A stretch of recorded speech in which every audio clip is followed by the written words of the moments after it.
Mas mesmo assim eu acho que o Vasco pode competir com qualquer um adversário. Eu olho para o futebol apresentado aí por diversos adversários nossos no Campeonato Brasileiro, não vejo ninguém jogar tanto assim. Eu cansei. Jogamos como nunca e perdemos como sempre. Estou cansado disso. Esse lado nosso aqui é uma manha, é uma avenida. Hoje quem cria a jogada do Vasco é o zagueiro e o volante. Uma vergonha, cara. Eu, nesse momento, estou completamente envergonhado de ser um torcedor do Vasco. Essa é a grande realidade. Eu, Lucas, como torcedor vascaíno, não aguento mais. São 23 anos. 23 anos com essa palhaçada. Time que perde para Bahia, time que empata com Curitiba, e agora time que perde para o Santos jogando em casa, é time que briga contra o rebaixamento e é time que cai. Salve, salve rapaziada, como é que vocês estão? Tranquilo? Vou trazer mais reações aqui, mano. Já tem mais vídeo como esse no canal, então dá uma conferida. Se inscreva no canal, deixa aquele likezão aí, ó. Reação vascaína, desabafa aí total, mano. Será que o Vasco vai se complicar esse brasileiro? Vai cair de novo? Deixa nos comentários aí, deixa aquele likezão. Vou deixar o link dos canais na descrição, meu parceiro. E bora pro vídeo, me segue lá no Instagram, meu parceiro. Que isso, pô, ajuda nós. O torcedor do Vasco vaiou da posse de bola santista. Lima passa à frente, tentou na categoria. Sozinho, cara. Aperta! Puta que pariu, aperta, porra! Aperta o cara aí, cacete! Tranquilo, cara. O cara passa tranquilo do lado, o outro fica só olhando. Vai, chuta pro gol. Porra! Vai começar tudo de novo, cara. É complicado ver um time desse aí. É complicado assistir um time desse. É complicado. Pelo amor de Deus, como é que toma um gol desse, cara? Pelo amor de Deus, meu Deus do céu. Sempre. Pô. Como foi o ano passado, Série B, toda a Série B. Mas estamos na Série A. O ano passado, a gente jogava na Série B, a torcida vencia os jogos. Quem vencia não eram os jogadores do Vasco. O ano passado, a gente jogava a Série B, quem vencia não era aqueles outros jogadores que estavam do Vasco, não. Era a torcida, era a pressão da torcida fazer com que os adversários se intimidassem. E o Vasco conseguia, na marra, vencer alguns jogos dentro de São Januário. Perdeu alguns pontos ainda. Mas assim, a gente tem que virar a chave, entender que já estamos na Série A. E agora não dá mais para dizer que a torcida vai ganhar jogo. Agora os adversários são mais complicados. Então jogar esse joguinho aí de eu cheguei, eu joguei melhor. É o que a gente viu no Campeonato Carioca? O Barbieri falando, eu joguei melhor e perdeu. Joguei melhor e perdeu. Joguei melhor toda hora, isso? Isso, cara. É que eu tô falando, a tendência é já. Estamos próximos de chegar na zona de rebaixamento. E quando chegar na zona de rebaixamento é aquela coisa.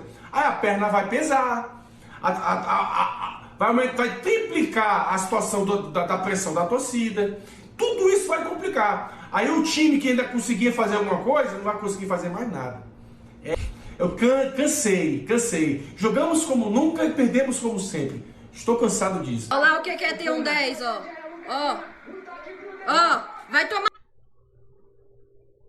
tomar o que é ter um 10 no time, tá vendo? Lucas Lima. Pelo amor de Deus, velho. Você viu o Puma aqui, o trem mais básico. Vai tomar um desse. Vai lá, Paulo Brax, monta uma porra de um time desse que não tem um camisa 10.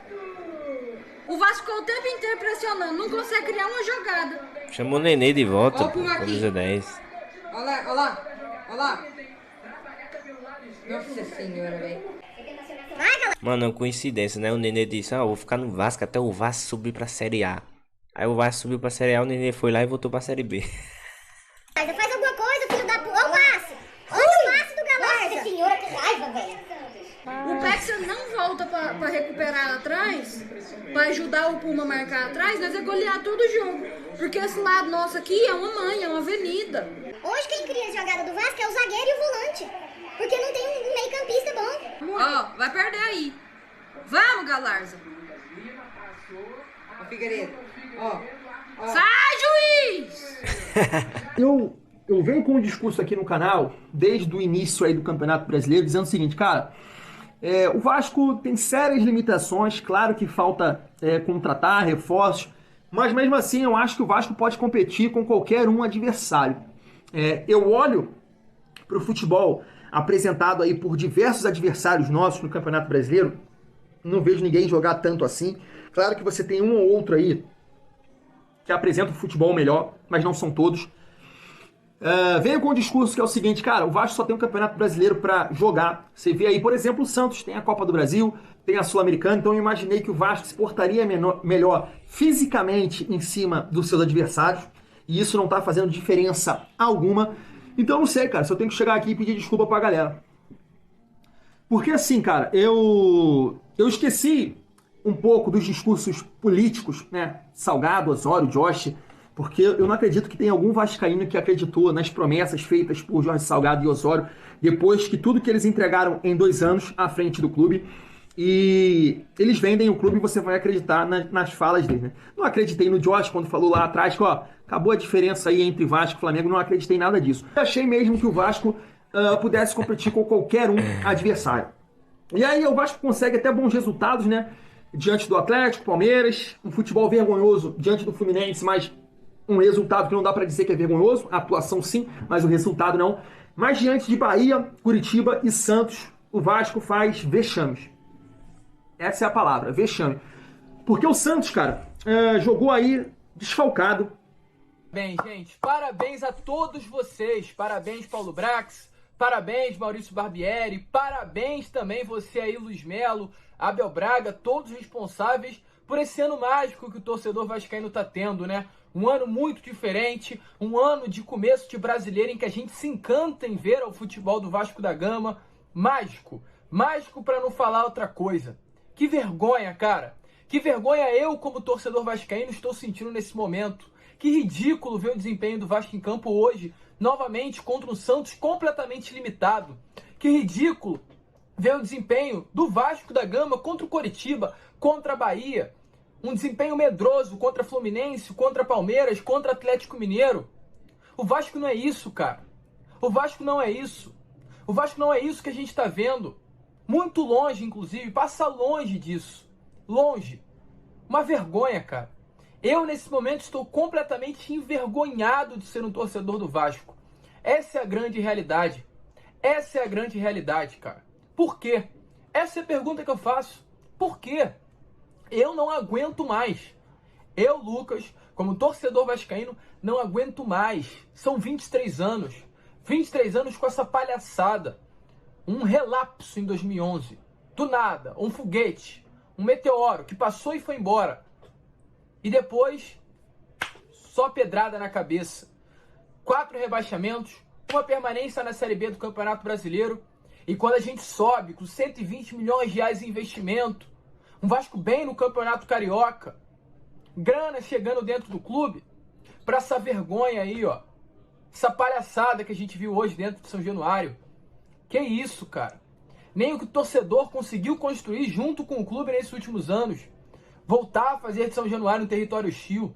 Voltar a jogar em São Januário dentro de casa e amassar os adversários. Ganhar, vencer. Colocar realmente moral dentro de casa. Nem isso tá acontecendo. O Vasco teve 6 partidas no Campeonato Brasileiro, gente. 6 partidas. 2 em São Januário o Vasco perdeu. Para um Bahia limitado. Para um Bahia numa situação ruim. Tão ruim quanto a situação do Vasco. E para um Santos que nem nas fases finais do Campeonato Paulista chegou. 6 partidas no Campeonato Brasileiro. 1 vitória, 3 empates e 2 derrotas. Você, se olha para essa situação e acha que vai melhorar, meu amigo, realmente eu acredito que você tem muita fé, cara. Muita confiança. Vai dar certo, pô, vai ficar bom. E saber que vamos ter uma sequência agora de São Paulo no Morumbi, de Internacional, Fortaleza e Flamengo. Tu acha que o Vasco consegue tirar ponto desses times? É a pergunta que eu faço. É a pergunta que eu faço. Pergunta de verdade. Como? Com 110 milhões de reais em investimento, Paulo Brax. Você monta esse time, me fala como, Paulo Brax. Como? Explica. Não dá para entender, irmão. É uma coisa que não se dá para entender. Com 110 milhões de reais em investimento, o Vasco monta esse time, cara. É duro torcer pro Vasco da Gama. Para aquele que achou que ontem em São Januário, diante de um Santos muito desfalcado, iria ser fácil conquistar 3 pontos e chegar aos 10 primeiros colocados do Campeonato Brasileiro, se enganou. E todos nós nos enganamos não apenas na partida de ontem, mas nessa temporada de 2023. Ao ver o Abel Braga falando no início do ano que o torcedor não iria mais sofrer, o Paulo Brax falando que teríamos um elenco competitivo, um elenco que iria disputar rodada a rodada as partidas de uma maneira grande, séria, de um time realmente gigante. Isso não vem acontecendo. Muito pelo contrário, vergonha atrás de vergonha está sendo vista desse atual elenco. E sabe o que é mais doido? É saber que esse atual elenco custou 112 milhões de reais. O próprio Paulo Brax, que irá até a CBF reclamar da arbitragem vergonhosa dessa partida de Vasco e Santos de ontem. Eu não quero eximir a culpa do elenco e não ter vencido. O Vasco tinha a obrigação de vencer do Santos em São Januário. Mas realmente, o árbitro que apitou a partida de ontem merece ser punido, porque foi uma vergonha. 3 pênaltis no mínimo, claro, aconteceram em São Januário e nenhum deles foi marcado. Santos 1, Vasco 0 em São Januário, mais uma derrota do Vasco jogando em São Januário, a segunda derrota seguida do Vasco jogando em São Januário. Perdeu para o Bahia e perdeu também para o Santos. O Vasco vai se complicando no Campeonato Brasileiro, perdendo pontos contra times que, na teoria, né, vão brigar ali na parte de baixo. E o Vasco está se colocando também como um time que vai brigar na parte de baixo do campeonato. Vou repetir aqui o que eu falei no pós-jogo contra o Curitiba. Time que perde para a Bahia, time que empata com Curitiba e agora time que perde para o Santos jogando em casa, é time que briga contra o rebaixamento e é time que cai. Quem perde ponto pro Bahia em São Januário, jogando em casa, dentro dos seus domínios. Quem não consegue vencer o Curitiba B, Curitiba cheio de desfalques, né, cheio de problema, com jogador envolvido lá em coisa de investigação, etc e tal. Tava lá todo desfalcado, sem o seu principal jogador, sem o Aleph Manga. O Vasco não conseguiu jogar contra o Curitiba, e agora pega o Santos com 8 desfalques. O Santos hoje tinha 8 desfalques. O Vasco praticamente jogou contra o time B do Santos. 8 desfalques, cara. 6 titulares e 2 reservas. E perdeu. Também com um clima maluco lá por conta do Bauerman, né, zagueiro titular do Santos, um dos líderes do elenco, que também foi citado lá na Operação Penalidade Máxima, foi afastado. Enfim, o Santos numa crise danada. Veio em São Januário e ganhou do Vasco. O Vasco parece ser incapaz de ganhar um jogo nesse campeonato e tá deixando aí o torcedor irritado, tá deixando o torcedor preocupado. Ah, mas vai dar tudo certo. Deixa o like, rapaziada, se inscreva no canal, vai estar aparecendo mais vídeo como esse, mano. Se você chegou até agora, coloca aí, ó, #FicaBabeado, me segue no Instagram, tamo junto e é nóis.